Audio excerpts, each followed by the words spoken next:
Hello. Can you hear me all right? Yes, I can, Carl. Morning. Good morning. Can you hear me? Yeah, it's a little delayed between like your picture and your voice, but that's okay. How are you? I'm doing well. How about yourself? Not too bad. It's a nice Friday morning. It's a little bit stormy out where I am, so I'm listening to the rain pitter patter as I've been doing some tutoring and stuff this morning. Fair enough. Fair enough. Yeah, it's a little gray out here. Um, so yeah, Yeah. I reside in San Antonio, so Mm-hmm. maybe, Yeah, yeah. I'm in Missouri, so still a little bit cold up here. Gotcha. Gotcha. Yeah. All right. So you got that email or that message in regards to what I'm currently learning, correct? Yep, I did. I read through it. All right. And yeah, so it sounds like we got a lot to talk about. You have some good questions. And yeah, so I have some questions for you. And Sure. so I'll do my best to help you with this, and we'll see what happens. Mhm. Um, so how much time do you have, like in a week or in a day, to study? So in a day, uh, Monday through Thursday, my uh, allowed time is usually, I think, 4 hours generally per 4 day. hours. Okay. Yeah, it's a substantial amount of time. Granted, that's just allowed time between time I get up and the time I have to get ready for work. Sure. Uh, yeah, my work schedule is starts at 3, ends at 1:30 a.m. So I work second shift. Okay. That allows Friday, Saturday, Sunday for study time. And Okay. what's really kind of hurting me right now is mostly um, homework. So it's done through my math lab. You're Okay. probably familiar with the platform, correct? What's that? You're familiar with the platform, my math lab. I've heard of it. I've never worked on it, but Gotcha, gotcha. yeah. Well, I mean, I don't submit anything by a paper or what have you. So Sure. it's not, so it's all done online. Um, Gotcha. Okay. yeah, the only thing that I'm having trouble with is just really completing the work on time with the time that I have. Yeah, I it, see. it, it yeah, and that's kind of what's really bringing me down. The last two exams that I had a B and B minus. Mm-hmm. So conceptually, I'm not really having trouble. It's mostly just I come across a problem and then I get stuck in uh, Yeah. in some phase of that problem. And, I would have to go back and learn something or practice something and then Mm-hmm. tackle the problem again. So it's probably something you've heard many times before. Yep. Yep. And so yeah, so what's tricky about that and being full time is just that part of the nature of learning math is that it does take time. We need time to struggle over the problems to kind of understand the intricacies of them because it's not just if we take like algebra, it's not just a factoring problem. There are different kinds of factoring problems. There can be different coefficients. We may be asked to solve it in certain ways, and all of those different kinds of problems require practice, and like unique practice from each other. So it is kind of tricky. I will say that you don't have an easy you don't have an easy problem to solve.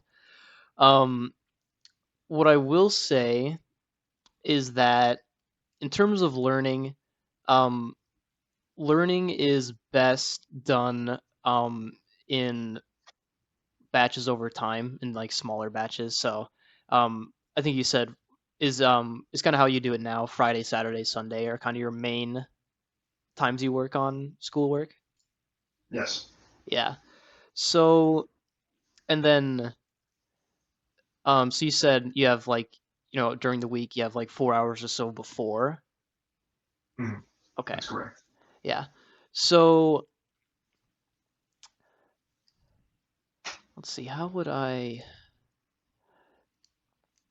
Yeah. So here's what I would like to do with our sessions is I want you to bring to me whatever we're working on this week, whatever your homework is, whatever the Mhm. topics are, and what we're gonna do is we're going to, first make sure it's you understand like it conceptually, like what the point of this math is, and Mhm. then I will um I will grab a couple of problems. I'll probably demonstrate a couple because like most of this is just pattern recognition. It's, seeing a problem, knowing what the general steps are, and then just, doing the math. I'm not worried about just doing the math. You know, if, uh, unless you have a problem just doing the math, but usually that's not what people come to me with. It's, I don't understand why we're doing this, or I don't understand what the operation we're supposed to be doing is. So, Mhm. um, then, um, yeah, so most of so that and then I'll probably give you a couple of problems that I'm gonna work through you with. Just because we only have an hour. Um, I'm basically because yeah, um, with me we're kind of gonna try and shortcut the struggle a little bit as best we can. So kind of what I mean by that is, um, normally you would spend like 3 to 4 hours like going back through notes, trying to see what you missed. But because I know already what the you know process is, I'll be able to help you through the process. Um, see the patterns, and then when you go back and are doing your homework, you already have the understanding of what those patterns are. Does that make sense? It does. It does. So the goal of these sessions, if you'll, agree to do it in this way, is to help reduce your time spent elsewhere. If that makes sense. Yes. Okay. So then I guess we should get started. Fantastic. Fantastic. Okay. So as of right now, I'm actually in section 4.6 in the text. Is it Thomas Calculus, Mm-hmm. Early Transcendentals? 4.6 is Applied Optimization. So I actually have the book open off to my right here. Okay. Uh, they have a couple of generalized problems, and this is the first time I've taken a calculus course. So Okay. I have some familiarity, and I understand that I'm going to go ahead and leverage derivatives to find a optimized, you know, answer Yeah. to the constraints that I'm given. Whether it be a box. Typically, they do a lot of geometric problems, and because they do that, they leverage formulas that you learn in sixth grade math, and Yep. I forgot. Yeah. So That is something that is also pretty hard. Yeah. I get what you mean. Okay. so So application problems, we can absolutely do that. Is there anything else you want to talk about today? Because application problems are usually a pretty big topic, so we might not get to much else. if there's anything that we can go ahead and genuinely practice as of right now and talk about, I do have a very hard to find issue with being able to go ahead and identify what derivative rules I need to apply given given an equation, right? Okay. So particularly chain rule. Like That I is, yep. understand overall what a chain rule looks like, but given its configuration in the problem, Mm-hmm. it's hard for me to pick it out. Yep. That's kind of the issue. Yeah. So Yep. Chain rule is usually pretty confusing. Yeah. mhm. Absolutely. So, um, so do you happen to have a application or problem on hands that's been giving you trouble? And then I think we'll be able to explore some of those questions in the actual derivation. Otherwise, I can probably find something as well. Actually, let's. I've got an application problem that I can pull up, but let's talk about chain rule first. I Sure. think I wanna make sure that's solid. Mhm. So the definition of a chain rule is if we have the derivative of a nested function, then this derivative is f prime of g of x times g prime of x. So usually when we see, I'll take an easy derivative, x squared. So usually we Yes. just shortcut this and say 2x, but really we're still doing a chain rule because the square kind of acts like the outside function. So it kind of acts like the f of part, if that makes sense. Mhm. So we take the derivative of the squared part, which is 2x. This is just power rule. Then we also have this g prime of x, but what we usually don't talk about is that it's the derivative of x. And what's the derivative of x? That would be 1. Yeah. So we kind of ignore it. We don't really Okay. talk about it. So we're always doing the chain rule. It's just, whenever we're dealing with easy function like this, oftentimes it's just 1 and we ignore it. We, in our, when we're learning the power rule, we just kind of sidetrack it. So chain rule usually comes when g of x is not x. So like if it's like um, if we have x, I'm going to say x squared. Well, actually, I'll just do x plus 1 squared. This derivative is, so the f of x is still this squared, so we can kind of say that the f, I'm going to say it like this, the f of portion, I'm not putting in anything in here, is kind of like the square part. Mhm. And then g of x is our inside part, which is x plus 1. So we kind of have, if we put these two together, if we put f of g of x, then we get x plus 1 squared. So this is kind of how I want you to think about the chain rule. Mhm. Does this make sense so far? It does. It Okay. does. It's nested functions. Yep. And so when we take this derivative, we get, so the exponent is going to come out, just normal power rule stuff. So we're going to get 2 times x plus 1, because we, it's kind of like our, our 2x here. So that's kind Mhm. of, but then we take the derivative of the inside. So let me move this out of the way. There we go. So then we take the derivative of x plus 1. And what is this derivative? So the derivative of x plus 1, it would be 1. Yeah, yeah. Yeah. So again, we don't really see anything different from what we expect. Mhm. This is, we're just doing the power rule here, and that would be our answer. But now, if we have instead x squared plus 1 squared, we're going to get, power rule. So now it's like this. That makes sense so far? It does. All right, and then what's our next derivative going to be? Multiply by 2x. Yeah, very good. It's x squared plus 1, and then we say 2x squared plus 1 times 2x, which, uh, yeah, we'll just leave it like that. But yeah, that's the idea of the chain rule. And kind of your job when doing a derivative with chain rules is finding what is all the nested functions. Mhm. So have you done any derivatives with trig functions yet? Yes. Okay.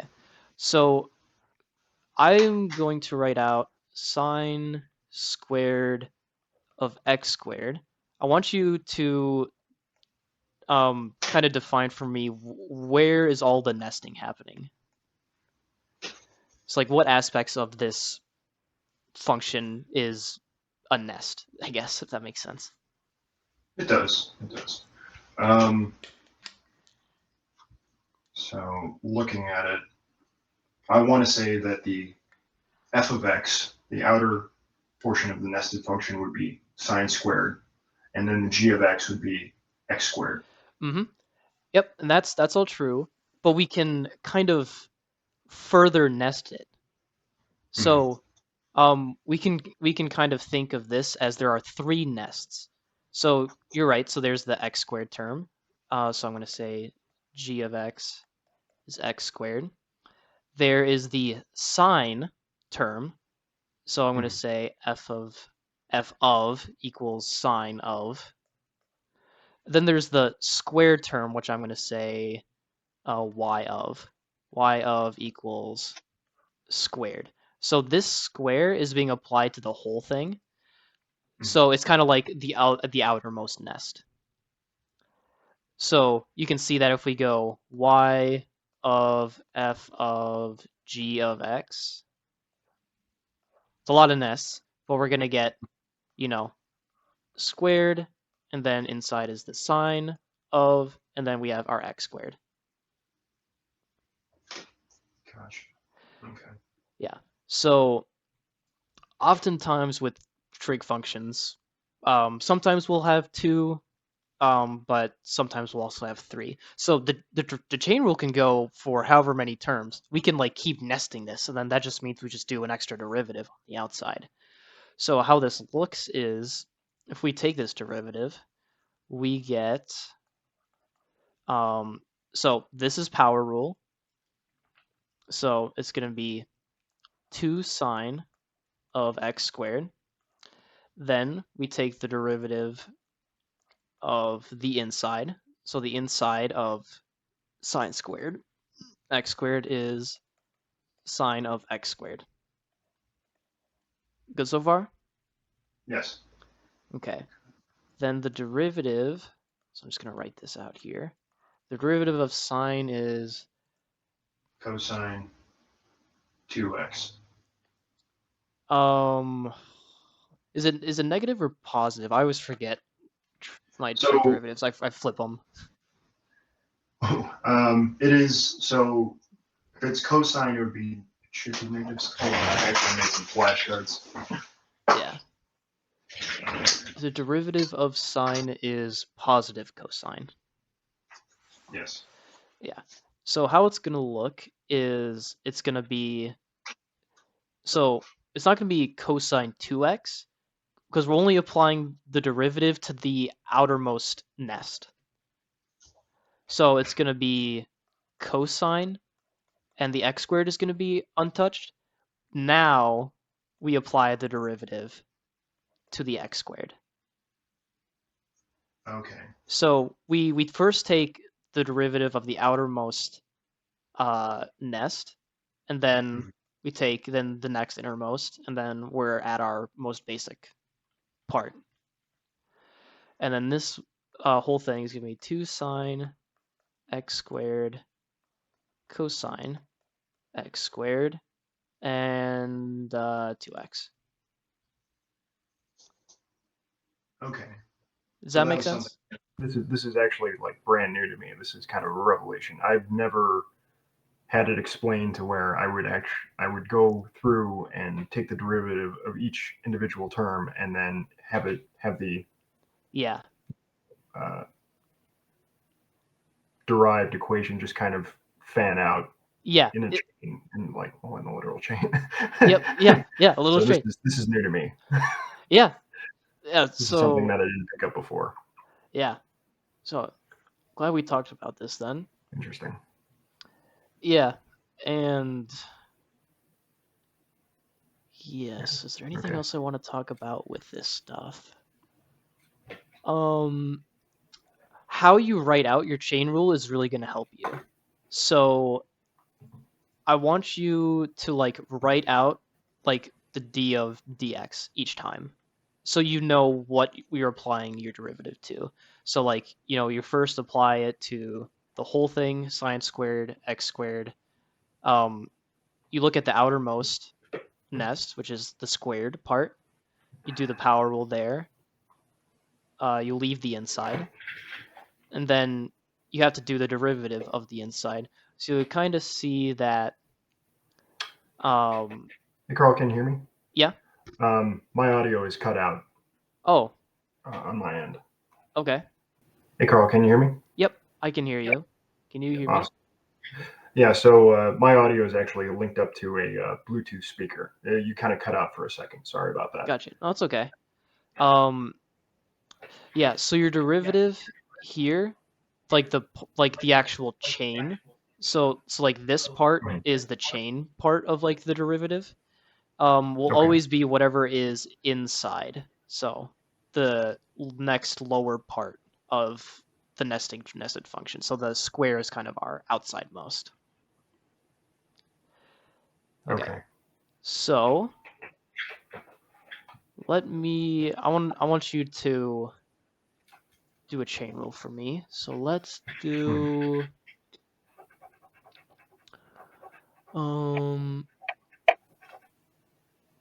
have you done natural log or derivatives of natural logs?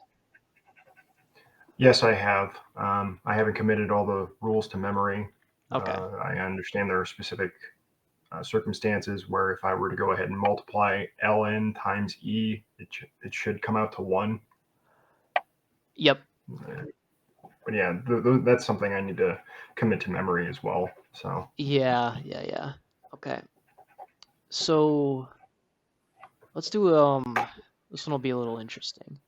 So let's do a natural log of sine of x cubed. Nah, we'll just do x. So the derivative of natural log is, so if it's the derivative of x, of natural log of x, this is 1 over x. okay. If we have it as the derivative of x of natural log of a function of x, the derivative is the derivative of the function divided by the function. So this kind of makes sense, right? If we look at the derivative of natural log of x, if it's just x, it's x prime over x, and x prime is 1. Mm-hmm. So you'll kind of have to memorize this, but so this is kind of the chain rule built in, and so what I kind of mean by that is this is kind of a better way of looking at it. So you can kind of think of it as like the pure derivative is just 1 over whatever's inside. But then, this is the inside, so we have to take the chain rule. So this kind of matches this form here. Mm-hmm. Does that make sense? Yes, it does. Okay. So yeah, because okay, yeah, that makes perfect sense. Okay. All right, so I'm going to leave this here, and I want you to find this derivative of natural log of sine of x.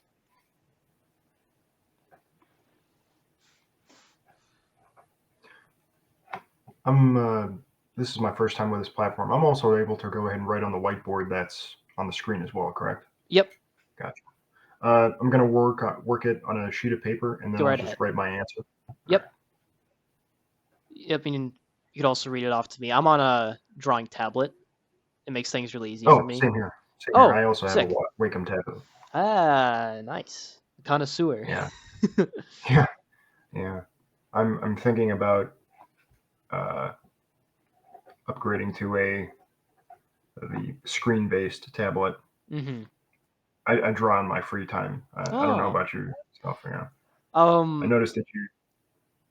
Yeah, go ahead. I noticed that your credentials were that you graduated from the University of Iowa Iowa in State liberal arts. University. Yep. Iowa State. Okay, that's Hawkeyes. Cyclones. Cyclones. Okay. Yep. University of Iowa's Hawkeyes. Gotcha. Yeah, I don't draw in my free time, but I used to like do like stick figure animations when I was really young. So It's fun. It's a great study. Dude. yep, It's a great study. yep. So that's where I know about these from. But I mean, it's really nice writing equations on this.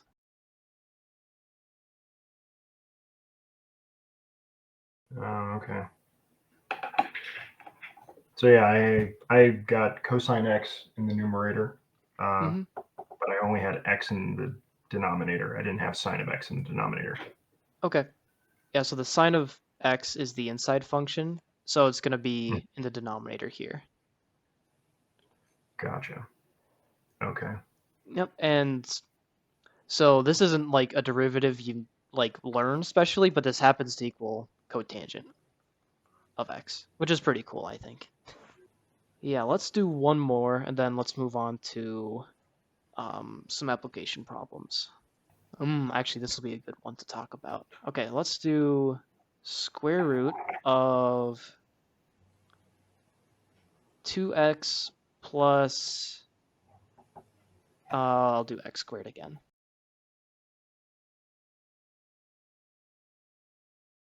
So in this particular instance, I know that the square root is going to be converted into the 1/2 exponent, and Yep, then I would very good. subtract by 1. So it would be 2/2. So it would be negative 1/2. Yep. Yeah. Okay. Yep, negative 1/2. Yep, you got that all right. And then what's going to be our chain? It would be the sum rule. So it would be 2 plus 2x. Yeah. Correct? Yep. Okay. So before we actually apply the derivative, what we're going to write inside is 2x plus x squared. Okay. And Just leave it. yep, so this will come down. I won't rewrite it. And so you're right. And you said the sum rule, which is really good. We can apply the derivative linearly, is how we would say it, like mathematically. So I'm going to put this in Mhm. big brackets, like this. And then the derivatives are pretty easy to do. Okay, so we should end up with 1/2 2x plus x squared negative 1/2 times, you said 2 plus 2x, and we can leave that. We might be able to, we probably can't simplify it, but this would be a fine way to write the derivative. Okay, any questions on that, or? That seems straightforward. This is okay. Yeah. Gotcha. Yep, so this is how you do the chain rule, and I think you've got the idea.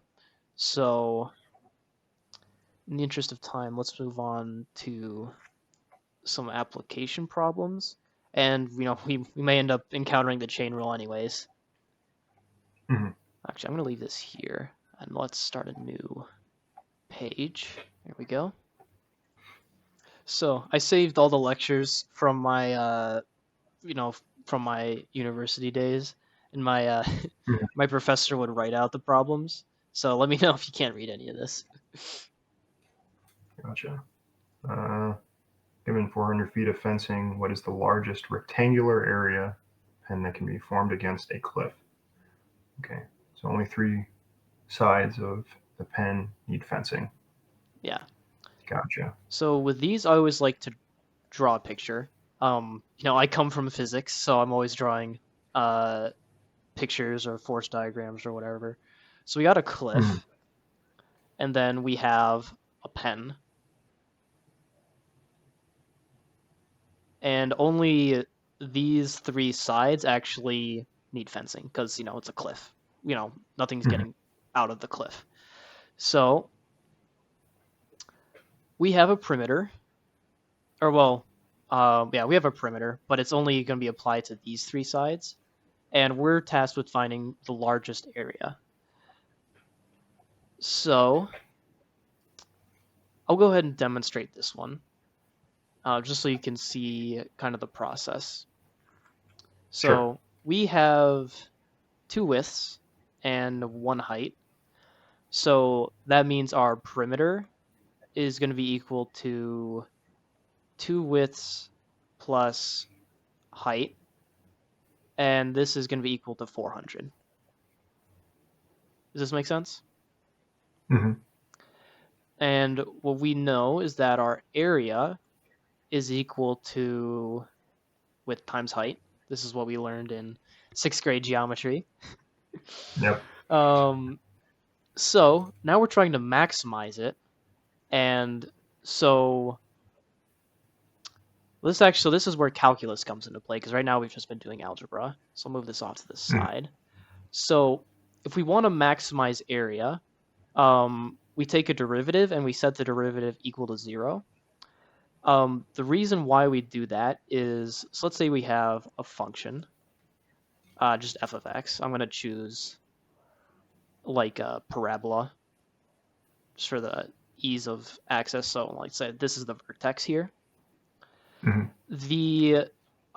So would you agree that this point is the maximum? Yes. Yeah. So the derivative is going to look of this particular graph is going to look something like this. So these x values are going to be the same.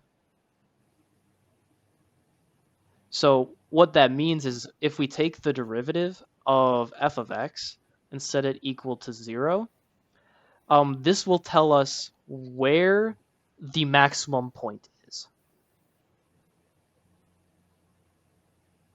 Does that make Okay. sense? It does.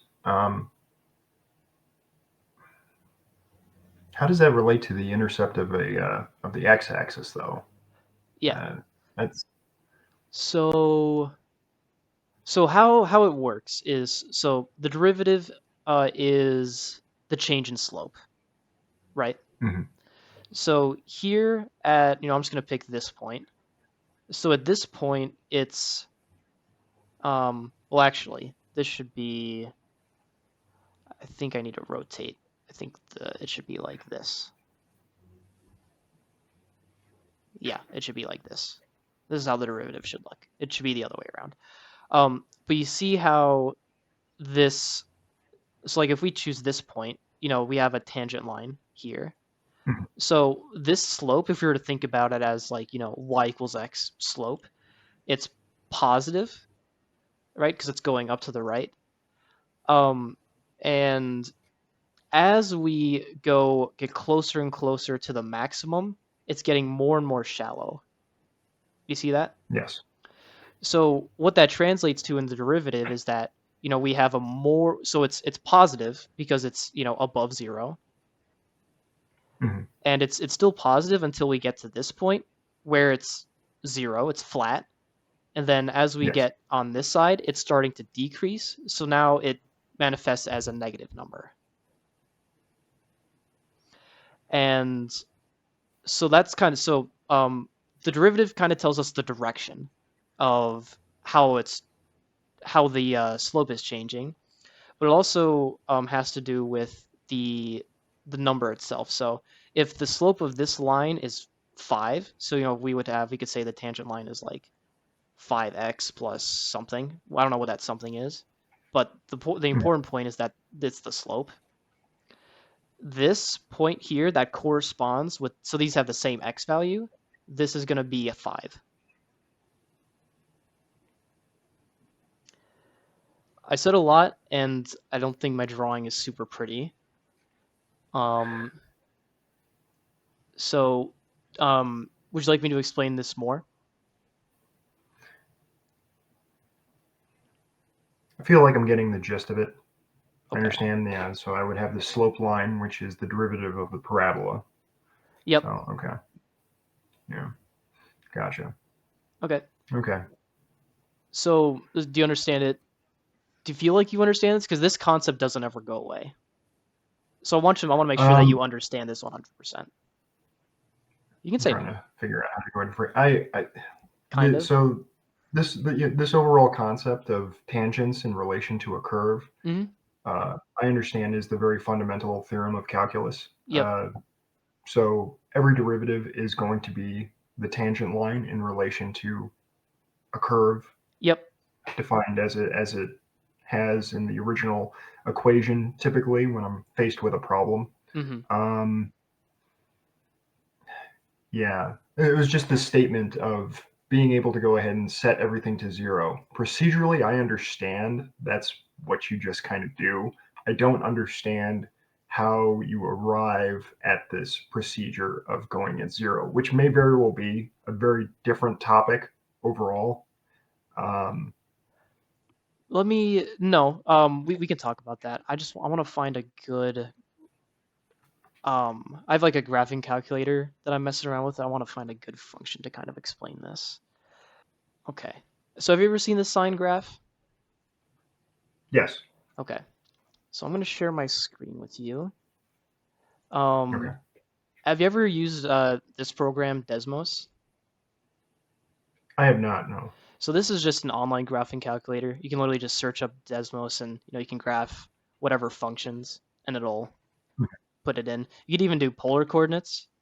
I don't know if you've have any reason to use polar coordinates. I don't think you will much for Calc Actually, 1. I'm an aviation mechanic, and I look at Ooh, polar coordinates all the time because we actually have to do balancing for rotating parts. gotcha. Okay, Yeah, so it's mapped on a polar coordinate. So yeah. And so I'm going to zoom in on the period. So we know that the period of a sine function is 0 to 2 pi. So it's this point and this point. mhm. So we know that the derivative of sine is cosine. I always forget the sine. Okay. So you see at the maximum point, the derivative, so the derivative is the purple one, hits 0. But also at its minimum, the derivative is also equal to 0. So what the derivative tells us is it tells us where the maximums and minimums are at, x equals 0, or when y equals equal to 0. Okay. And so Gotcha. if let's look at like this kind of small part of the graph right here. So we see that Mhm. this is positive because it's going up, but as we go up, it's going up, but it's getting shallower and shallower and shallower. And then we get to 0 here. So, and we see in the derivative that it's positive, and we actually see that the slope here is 1. And if we look at the tangent line for sine, the tangent line is actually y equals x. So the slope here Mhm. is 1. But we see that so like the derivative's value, so like the little y value, the 0.967, is positive because the um, uh, base function is increasing and it's positive. Um, and then as we get closer and closer to 0, it starts being negative. That's because it's going downwards. And then once it hits 0, and now once we get to 0 here, we have our kind of the opposite now. It's kind of our maximum. But here, it's still decreasing, but now it's decreasing slower, if that makes sense. It's decreasing slower. So Yes. it's still negative, but like the y value of negative is getting smaller. and then we hit 0, and we've changed our direction again. Mhm. So that's why we choose like the derivative equal to 0, because the derivative being equal to 0 tells us when the base function changes directions. And so when a Makes function sense. changes directions, it can either go from being positive to negative, in which case we get a maximum, or negative to positive, in which case we get a minimum. Okay. So that's the reasoning. This is the little reason as to why we choose to set the derivative equal to 0. Gotcha. I've never seen it graphically done like this before. Yeah. So this is news to me, but seeing it as a picture, yes, this makes perfect sense as to why I'm doing it. Because procedurally, and I'm sure you remember this from like your calculus courses, Hmm. it's outlined in terms of, oh, we just do this as soon as we have this, order of operations kind of, Yeah. reasoning. Yeah. So But like, yeah, it's never been yeah. really shown to me this way. So Yeah. So what I had to do when I was in Calc 1 is I had to figure that out on my own. So like I mhm, would literally spend like hours doing these problems. I'm like, what does this actually mean? So like I really wish I understood the value of like a tutor before like I started taking super high level math, because unfortunately when you're in a lecture, the teacher only has so much time to explain certain concepts, and yes. not everyone understands the concepts in the same way. So, but like the tutor, can really fine tune in to what the student is missing, and that's why I love tutoring and why I want to be a tutor and not a teacher. Fair enough. Fair enough. Yeah. So all that to say, we're trying to maximize the area. So we're going to Mhm. take our area equation and take the derivative of that. Um, but we need to be a little careful with how we choose to take a derivative, because right now we have it as two different variables, right? So it's like we're saying we have y equal to x times z. We are in Calc 1, we're in single variable calculus. We only want one variable. Mhm. So once you get to Calc 3, you get to multivariable calculus. Then it's fun. Then it's fun stuff. But so here, what we want to do is we only want one variable. So what I'm going to do is I'm going to take h, and I'm going to turn h into terms of width. Does that make sense? What I'm about to do?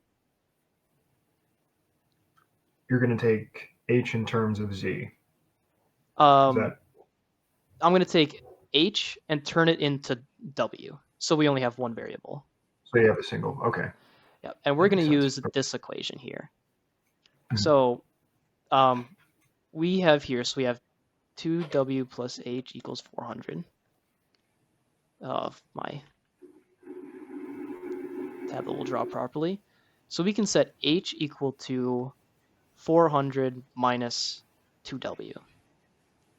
Mhm. And then we can make our substitution. So a equals w times 400 minus 2w. And we want to make sure that's in parentheses. Does that make sense? It does. It Okay. does.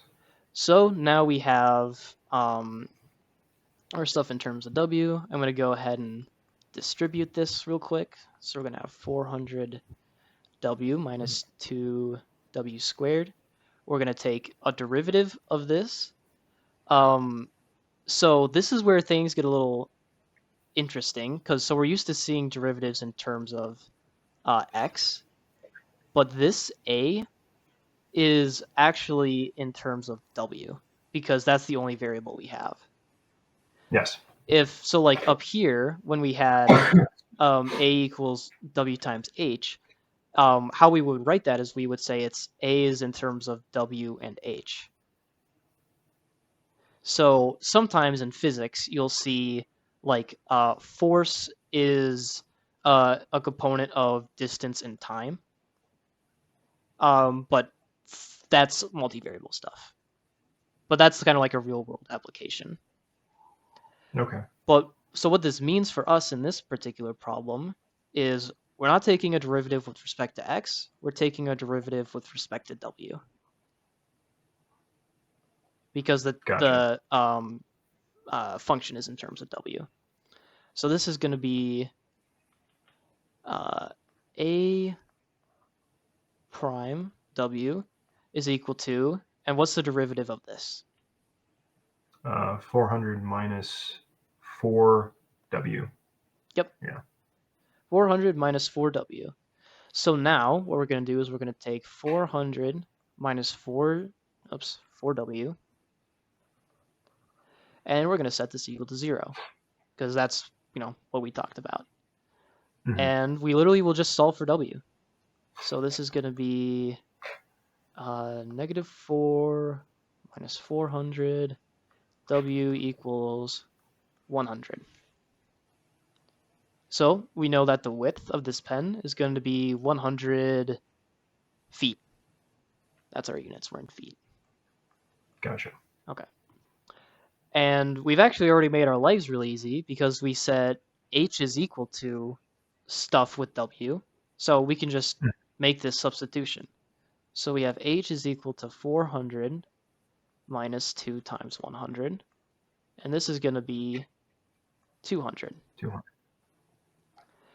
And this is our answer. Kind of. Well, I mean, it asks for what is the largest pen. Yeah.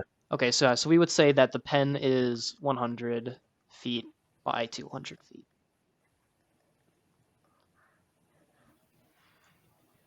Excellent. Okay. Very cool. Any questions on that? Just in the instance of, like, let's say, this might not be directly applicable, but if you were to go ahead and ask for the minimum amount of fencing, I don't know. Yeah. So no, it's a very good question. Because if when we're setting this equal to 0, this tells us both the maximums and the minimums. So and how I'm going to answer that question is I'm going to share my screen with you again, and we're going to go back to the graphing calculator. Okay. Our equation was 400x minus 2x squared. This is for our area.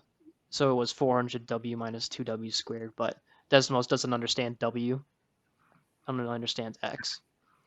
So if we zoom out really far, what we see, this is going to be kind of hard to show. I'm going to turn this down to 40 just so we can see it better. But the idea is going to be the same. This is a parabola where we only have one maximum value. Mm-hmm. So when we take the derivative, the only value we're going to get when we set it equal to 0 is the only value we're going to get is the maximum. So there really isn't a minimum fencing that we can do, because we can always have less fencing, or we can always have less area, if that makes sense. I mean, actually, yeah, that's pretty cool. Yeah. So, I mean, in theory, we would just choose one of these points where there's 0, because you can't really have a negative area. That doesn't really make sense. But so the reason we have only one maximum value comes from the negative 2x squared term. If it was plus 2x squared, we would have a minimum.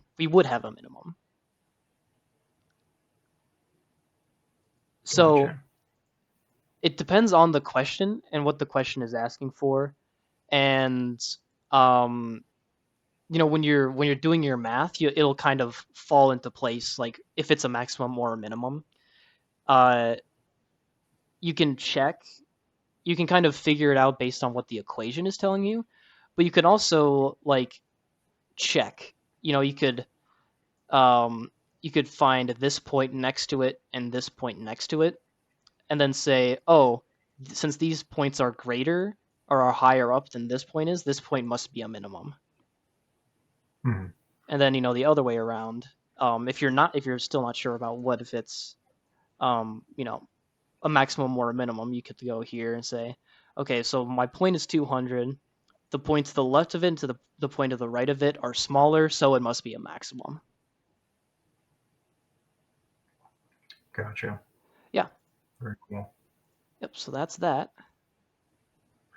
So one of the biggest things I wanted to go ahead and discuss with you is submitting of like practice problems. So I could go ahead and knock out like 5 practice problems for you, do a lot more, obviously, in my free time. Mm-hmm. But, just to go ahead and get a gist of like how my thought process is. So that way, I can kind of like front load these sessions. So we have something to go ahead and discuss as it relates to the topics that I'm currently learning and plan on learning or possibly going over.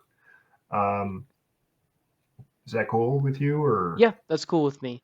I just don't know if there's any like constraints through the group that you work with, Varsity Tutors, that Yeah. I can and can't do. Okay, so what are you worried about with respect to that? Just mostly just submitting like work, Oh, because I like don't to know me? yeah, exactly. Am I going beyond the constraints of like tutoring? This is something I would have to go ahead and get paid more for, or what? You know? Well, so I'm not particularly certain of the like plans Varsity has. Yes. What I'll say is, if you send me like a PDF or something like to my email, I'll tell you what questions you got right and wrong. But I won't go into detail about what's right and wrong. Gotcha. Okay. Is that fair? That's fair. That's fair. I mean, at the very least, it's something that we can go over in terms of like talking points during the sessions. So that way, it's like I'll have that work in front of me. It's like, hey, you got this wrong, you got this right, and then let's talk about it, Yeah. kind of thing. Yeah. So All right, that'll work. I'm gonna drop you a couple of links that I use Mhm. for calculus and stuff. So Desmos, that's what I use to graph. You can kind of like check if the function you're choosing makes sense. Like if you're trying to maximize area and you have a minimum, you may have set up your equation wrong. So that's kind of how I Mhm. like kind of fact check myself. I'm also dropping a derivative calculator that I use, and it goes step by step telling you what properties, what rules it applies to the derivative. Gotcha. So if you're not sure how to take a derivative, you can do that, and it'll tell you the operations it uses. Gotcha. And I Okay. don't know if you're doing any serious integration yet, but the Not person yet. who That'll be chapter 5. So I have an exam, and then we'll be going into integration. okay. Yeah, so that guy also has an integral calculator. It's the same guy. Okay. Yeah. Any other questions, or are we good for today? We are good for today. I'll see you at the next session. Yep, I'll see you next time. Have a good one. All right. Have a good one.